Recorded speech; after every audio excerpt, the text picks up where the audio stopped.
Friends, welcome back to my channel. আজকে আপনাদের সামনে নিয়ে চলে এসেছি সম্পূর্ণ নতুন পদ্ধতিতে একঘেয়ে পটলের রেসিপি ছেড়ে ভিন্ন স্বাদের একটি রেসিপি। এই রেসিপিটি ভাত রুটি সব কিছুর সাথে ভীষণ ভালো লাগে।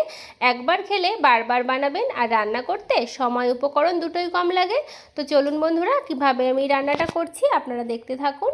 তো দেখুন বন্ধুরা, এখানে আমি পটল আগে থেকে খোসা ছাড়িয়ে এরকম চাকচাক করে কেটে নিয়েছি। এখানে 500 গ্রাম পটল আছে, ভালো করে ধুয়ে নিয়েছি। আপনারা আপনাদের পরিমাণ অনুযায়ী পটল নিয়ে নেবেন, আর এরকম করেই কাটার চেষ্টা করবেন।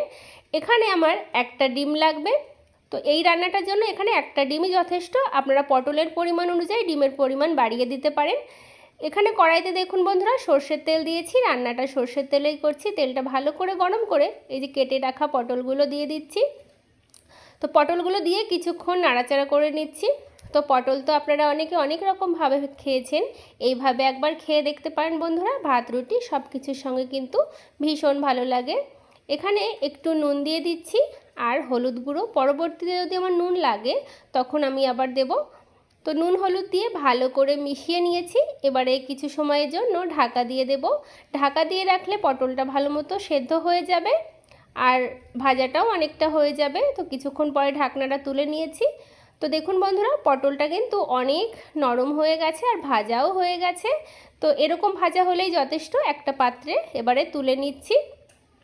কড়াইতে আমি আরেকটু সর্ষের তেল দিলাম, ফোড়নে দিলাম গোটা জিরে। ফোড়নটা ভালো করে ভেজে নিয়ে একটা মিডিয়াম সাইজের পেঁয়াজ দিয়ে দিলাম, কুচিয়ে রাখা। পেঁয়াজটা ফোড়নের সঙ্গে আমি কিছু সময় একটু ভেজে নিচ্ছি। তো খুব বেশি ভাজার প্রয়োজন নেই, এরকম ভাজলেই যথেষ্ট। আশা করি আপনারা বুঝতে পারছেন। এখানে কাঁচা লঙ্কা বাটা দিচ্ছি, আপনারা কাঁচা লঙ্কা চেরাও দিতে পারেন। তো কাঁচা লঙ্কা বাটা দিয়ে পেঁয়াজের সঙ্গে কিছু সময় ভেজে নিয়েছি। এখানে আদা রসুন বাটা দিচ্ছি। আর মশলার পরিমাণ বন্ধুরা খুবই সামান্য। এই সামান্য মশলা দিয়েই রেসিপিটা করলে ভালো লাগবে খেতে। এখানে জিরে গুঁড়ো দিচ্ছি আর দিচ্ছি লঙ্কার গুঁড়ো। সব সামান্য সামান্যই দিচ্ছি। একটুখানি জল দিয়ে দিলাম মশলাটা যাতে পুড়ে না যায়। একটু নাড়াচাড়া করে নিচ্ছি। এবারে ভালো করে কষিয়ে নেব যতক্ষণ না মশলা থেকে কাঁচা গন্ধ চলে যাচ্ছে। তো কিছুক্ষণ কষিয়ে নেওয়ার পরে হলুদ গুঁড়ো দিয়ে দিলাম। হলুদ গুঁড়ো দিয়ে আবার কিছু সময় মিশিয়ে নিলাম।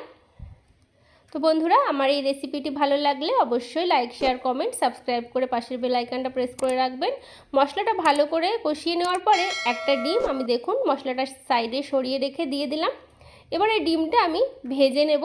তবে ডিমটা যে একদম ঝুরো ঝুরো ভুজিয়া সেটা হবে না, একটু মোটা মোটা থাকবে হালকা, তাহলে কিন্তু মুখে পড়লে বেশ ভালো লাগবে খেতে।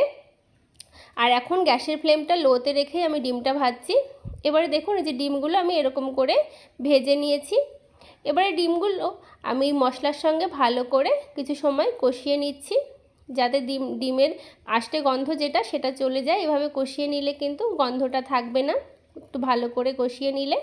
তো ডিমটা মশলার সঙ্গে আমার ভালো করে কষানো হয়ে গেছে। এবারে ভেজে রাখা পটলগুলো দিয়ে দিচ্ছি।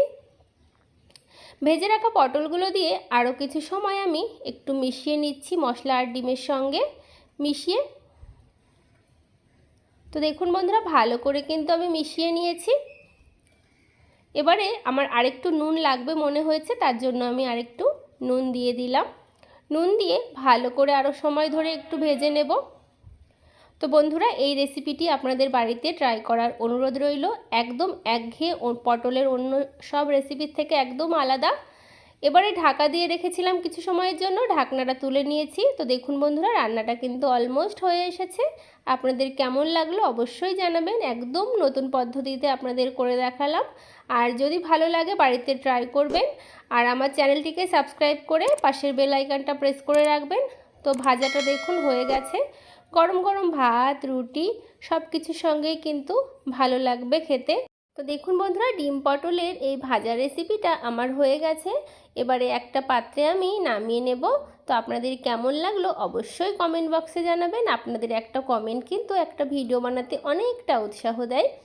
তো একটা পাত্রে দেখুন নামিয়ে নিচ্ছি। দেখতে কতটা সুন্দর হয়েছে, একবার বানিয়ে দেখুন বন্ধুরা। ভাত রুটিতে কিন্তু আর কিচ্ছুর প্রয়োজন হবে না। আর একঘেয়ে পটল খেতে ইচ্ছা না করলে এই রেসিপিটা কিন্তু চেটে পুটে খাবেন। তো বন্ধুরা, আপনারা সকলে ভালো থাকবেন, সুস্থ থাকবেন। দেখা হবে অন্য কোনো ভিডিও নিয়ে। আজ তবে বিদায় নিচ্ছি বন্ধুরা। টাটা, ধন্যবাদ।